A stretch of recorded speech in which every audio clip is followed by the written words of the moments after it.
विद्यार्थिनीचा विनयभंग प्रकरण, आरोपी शिक्षक अजित दिवटे निलंबित, पीडितेला न्याय मिळवून देण्याची संस्थेची ग्वाही. कुरुंदवाड प्रतिनिधी. हेरवाड येथील विद्यार्थिनीच्या विनयभंग प्रकरणातील आरोपी शिक्षक अजित दिवटे याला शिक्षण संस्थेकडून तात्काळ निलंबित करण्यात आल्याची माहिती संस्थेचे सचिव अजित पाटील यांनी पत्रकार परिषदेत दिली. यावेळी बोलताना अजितदादा पाटील म्हणाले की संस्था या प्रकरणाकडे अत्यंत गांभीर्याने पाहत असून पीडित विद्यार्थिनी व तिच्या कुटुंबाच्या पाठीशी ठामपणे उभी आहे. संबंधित शिक्षकाविरोधात संस्थेच्या स्तरावर आवश्यक ती शिस्तभंगाची कारवाई करण्यात आली. शिक्षण अधिकारी यांच्या अनुमतीने त्याला निलंबित करण्यात आले आहे. पीडित विद्यार्थिनीच्या कुटुंबासोबत आम्ही कायम आहोत. तिला न्याय मिळावा यासाठी यापुढेही सर्वतोपरी सहकार्य करू आणि कायदेशीर प्रक्रियेतही आवश्यक ती मदत केली जाईल.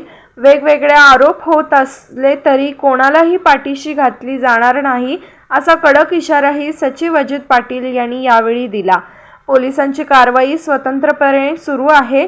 या प्रकरणी दोषी व्यक्तीवर कायद्यानुसार कठोर कारवाई व्हावी अशी भूमिका संस्थेने घेतली असून विद्यार्थ्यांच्या सुरक्षिततेसाठी आवश्यक ती सर्व पावले उचलण्यात येणार असल्याचेही त्यांनी सांगितले. पत्रकार परिषदेला संस्थेचे पदाधिकारी व संबंधित मान्यवर उपस्थित होते. त्या मीटिंगमध्ये गावच्या मीटिंगमध्ये पण ग्रामपंचायतीमध्ये पण आम्ही निषेध केला आहे. त्या गावाबरोबर आणि त्या पीडित मुलीबरोबर आम्ही आहे, संस्था आहे. त्याचबरोबर जो दोषी शिक्षक एक 2 मिनिटं सर आहे ते डोल जरा बाजूला थांबवा बोला. त्या शिक्षकाची निलंबनाची कारवाई कालच आम्ही केलेली आहे. ती आजची तारीख टाकून आम्ही दिलेली आहे त्याला मग तो फरार असल्यामुळे त्याला पोस्टानं रजिस्टर पोस्टावर पाठवलेला आहे. शिक्षण अधिकारी केले काय संस्थेने केले? संस्थेने केले. तो निलंबनाचा अधिकार संस्थेला असतं. फक्त शिक्षणाची परवानगी घेऊन करायला लागते. त्यामुळे आम्ही परवानगीला पत्र दिलं होतं. त्याप्रमाणे ते पत्र आलं आणि काल आम्ही निलंबनाचे कालच पत्र आलं आम्हाला पोस्टात.